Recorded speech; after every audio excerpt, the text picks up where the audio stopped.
भारत की उत्तरी सीमा पर हिमालय की पर्वतमाला, दक्षिण में हिंद महासागर, पूर्व में बंगाल की खाड़ी और पश्चिम में अरब सागर जैसी प्राकृतिक सीमाएं हैं।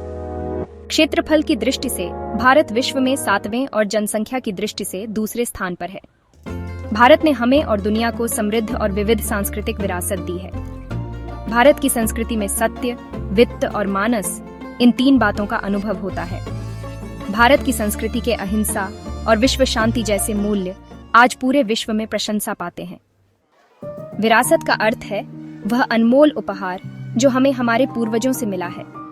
स्कूल में ली जाने वाली दैनिक प्रतिज्ञा में हम अपनी विरासत के बारे में कहते हैं, मैं अपने देश से प्रेम करता हूँ और उसकी समृद्ध और विविध विरासत पर मुझे गर्व है।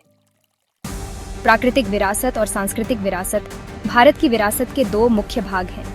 प्रकृति, पर्यावरण और मानव जीवन के बीच के घनिष्ठ संबंध का परिणाम है प्राकृतिक विरासत। भारत की प्राकृतिक विरासत में पर्वत, जंगल, नदियां और घाटियां, झरने, समुद्र, तटरेखाएं, उपजाऊ मैदान, रेगिस्तान, खनिज, वनस्पति, जीव जंतु, पशु पक्षी आदि शामिल हैं।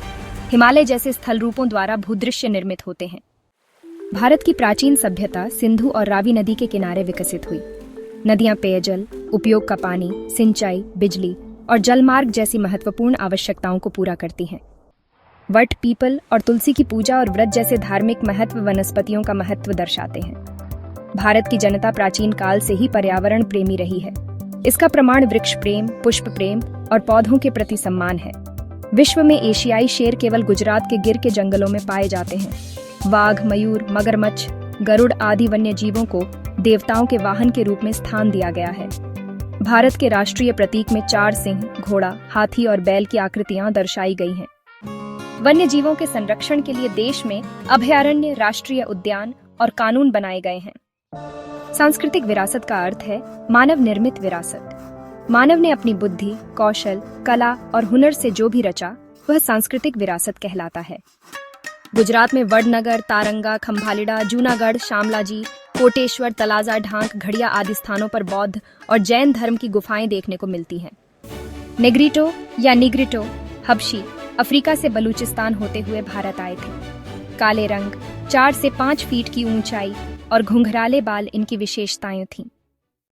काले रंग, लंबा और चौड़ा सिर, छपटी नाक और छोटा कद ऑस्ट्रेलॉयड निषाद जाति की विशेषताएं थीं। भारत की कोल और मुंडा जाति, असम की खासी, प्रजा निकोबार और म्यांमार की जातियों में ऑस्ट्रेलॉयड निषाद जाति के लक्षण देखे जाते हैं। द्रविड़ मोहनजोदड़ो सभ्यता के निर्माता और पाषाण युग की संस्कृति के सीधे वारिस माने जाते हैं। उनके समाज में मातृसत्तात्मक या मातृ प्रधान परिवार प्रथा प्रचलित थी। दक्षिण भारत में द्रविड़ कुल की तमिल, तेलुगु, कन्नड़ और मलयालम भाषाएं बोलने वाले लोग रहते हैं। मध्य एशिया से आए अल्पाइन, डिनारिक और आर्मेनॉइड नामक प्रजातियां समान भौतिक गुणों वाली थीं। भारत की आर्य सभ्यता के निर्माता आर्य, नॉर्डिक लोग थे। प्राचीन काल में पहली आर्य बस्ती उत्तर पश्चिम भारत में सप्त सिंधु प्रदेश में रहती थी। अन्य समकालीन प्रजातियों की तुलना में वे अधिक विकसित थे। वे प्रकृति प्रेमी थे और उन्होंने प्रकृति के तत्वों की स्तुति में वैदिक ग्रंथों, मंत्रों की रचना की। उन्होंने भारत को महान और समृद्ध सांस्कृतिक विरासत दी। हमारे संविधान के अनुच्छेद 57 क में भारत के नागरिकों के मौलिक कर्तव्यों का वर्णन किया गया है, जिसमें 6, 7 और 9 में भारत की भव्य सांस्कृतिक विरासत के संरक्षण की जिम्मेदारियां शामिल की गई हैं। हमारी सांस्कृतिक विरासत के प्रतीकों, प्राचीन स्मारकों और धार्मिक व ऐतिहासिक महत्व के स्थलों को किसी भी प्रकार की क्षति न पहुंचाना और उनका संरक्षण करना हम सभी का कर्तव्य है। भारत की रमणीय भूदृश्यों की पवित्रता और सुंदरता की सुरक्षा करना हम सभी का नैतिक कर्तव्य है। यहाँ कुछ नॉन कॉपीराइट कैप्शन दिए गए हैं जो आपके कंटेंट के लिए उपयुक्त होंगे। भारत की सांस्कृतिक और प्राकृतिक विरासत की झलक। भारत समृद्ध संस्कृति और प्राकृतिक सौंदर्य का संगम। भारत की अनमोल विरासत, संस्कृति, परंपरा और प्रकृति और संस्कृति का संगम। भारत की धरोहर। भारत का गौरवशाली सांस्कृतिक और प्राकृतिक इतिहास।